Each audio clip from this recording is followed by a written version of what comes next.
that's being called one of the most strategic royal shifts in decades. Buckingham Palace has officially kicked off a significant internal restructure. This isn't just about appearances. It's a calculated effort to modernize the monarchy and ensure long-term stability, all while trimming down the number of working royals and spotlighting Prince William as the future face of the crown. The palace confirmed that this isn't a symbolic gesture. It's a major shift in how royal duties are being assigned moving forward. The focus is on a smaller core group of royals who carry real public and constitutional responsibilities. That means fewer handshakes for the cameras and more emphasis on meaningful roles that link the monarchy to the British government, military, and people. At the center of this restructure is Prince William. His appointment as Great Master of the Order of the Bath signals that he's not just next in line, he's being shaped into the monarchy's main working figure.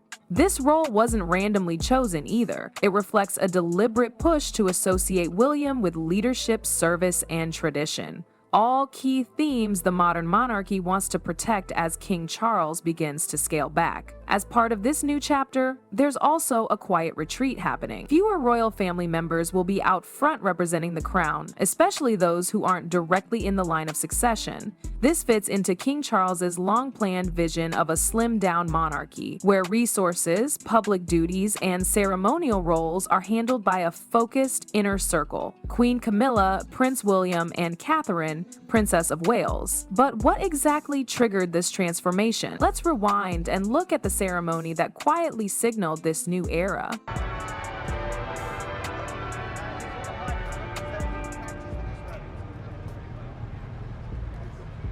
He's here, yeah, so he's met the officers. Take you in there in a moment A formal moment that really marked this shift came when Prince William was officially installed as Great Master of the Most Honorable Order of the Bath. The ceremony took place at Westminster Abbey, a location chosen for its powerful symbolism, but we'll get to that in a moment. The title of Great Master is not handed out lightly. King Charles himself held the role before taking the throne, and historically it's only passed to those closest to the crown. By giving it to William now, Charles is doing more than just handing over a title. He's passing on responsibility that reaches deep into the structure of British honors and military recognition. The Order of the Bath, established back in 1725, is used to recognize the highest levels of service, especially military. As Great Master, William now oversees the ceremonial and administrative side of the order, which includes choosing new members, many of whom are senior military leaders and civil servants. In short, it's a role that ties him directly to the service and leadership backbone of the country. What made this appointment stand out even more was how publicly it was handled. Royal watchers will note that Buckingham Palace not only announced the change, but also released formal portraits, images of the ceremony, and background details about the order's 300th anniversary. This wasn't hidden in a press release, it was front and center. The message was clear. Prince William is not just preparing for the throne someday, he's already moving into core leadership now. It's also worth noting that this new role comes at a time when Prince William is already taking on more of the late Queen's ceremonial duties and standing in for the King at major events.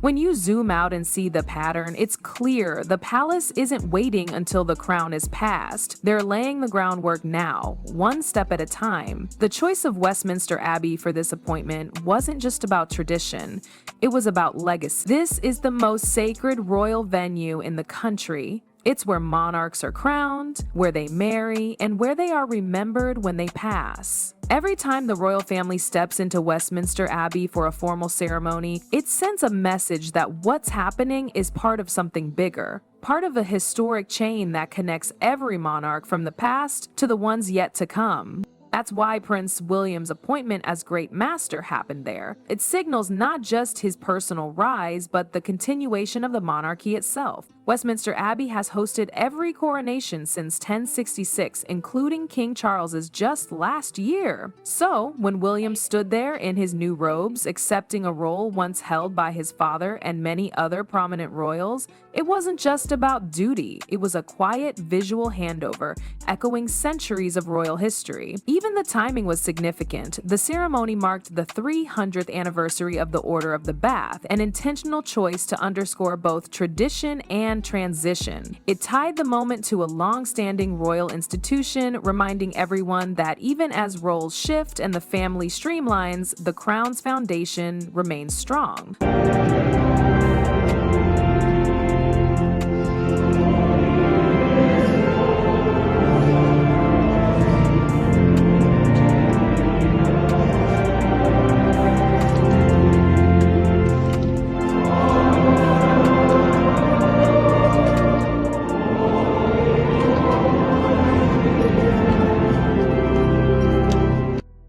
The Order of the Bath may sound like a ceremonial title, but it holds serious historical weight. Initially established in 1725 by King George I, its origins trace back even further to medieval times when knights would undergo purification rituals before being knighted. That's where the name comes from, and it's why this order has always been symbolic.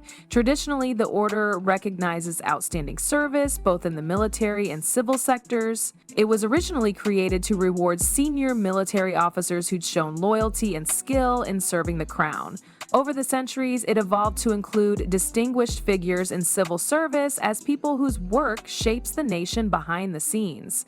At its core, the Order of the Bath represents honor, leadership, and dedication to duty. That's why Prince William's appointment as Great Master is so significant. He's not just stepping into a ceremonial title, he's being entrusted with the responsibility of maintaining this centuries-old institution, guiding how future members are selected, and representing the crown in one of its oldest knightly traditions. What makes this moment even more important is that it coincides with the 300th anniversary of the order. That kind of milestone isn't just commemorated, it's used to send a message. And the message here is clear. William is now tied directly to the military and civil roots of British governance, reinforcing his role as a key player in the future of the monarchy. But why now? Why pass this honor to William at this specific moment in history? The answer lies in the changing face of the monarchy. When King Charles took the throne, he made it clear that the monarchy he envisioned wouldn't be the same as the one before. His goal has always been to slim down the royal household, to focus more on efficiency and less on maintaining a wide circle of working royals. This approach isn't just about cutting costs, it's about creating a royal family that can better reflect the values of a modern society, one that's streamlined, more accountable, and focused on meaningful public service. That's where the shift in roles comes in. Every position is now more strategic. Each public appearance, every new title, is carefully planned to reinforce the monarchy's stability and relevance. By placing Prince William at the center of this restructure, Charles is ensuring that the transition to the next generation won't be abrupt. It'll be gradual and calculated. William isn't waiting to lead, he's already being molded into a leader now. The reduced roster of working royals also means more visibility and responsibility for those who remain. Queen Camilla has taken on more duties, Princess Anne continues to be one of the hardest working royals, and of course, Kate Middleton is stepping further into the public spotlight as a future queen consort, with initiatives that focus on mental health, early childhood, and social well-being. And in this new blueprint, every role matters more.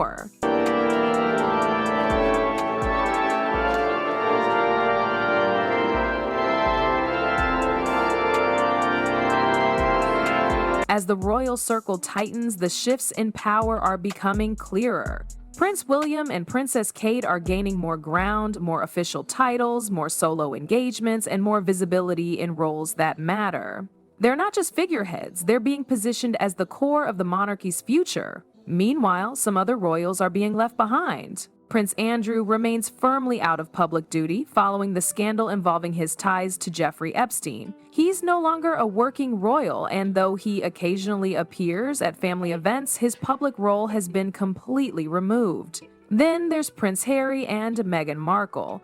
Since stepping back from royal duties in 2020, the couple has built their own media and philanthropic brand from the US, but their royal roles are essentially frozen. They've lost patronages and honorary military titles, and while their story still draws global attention, it's clear that within the monarchy itself, they're not part of this new structure. Even within the royal family, there's a clear line being drawn. Those who align with the king's vision of a modern, service-oriented monarchy are stepping up. Those who've fallen out of favor are no longer part of the official machinery. And if this moment told us anything, it's that the monarchy is playing the long game.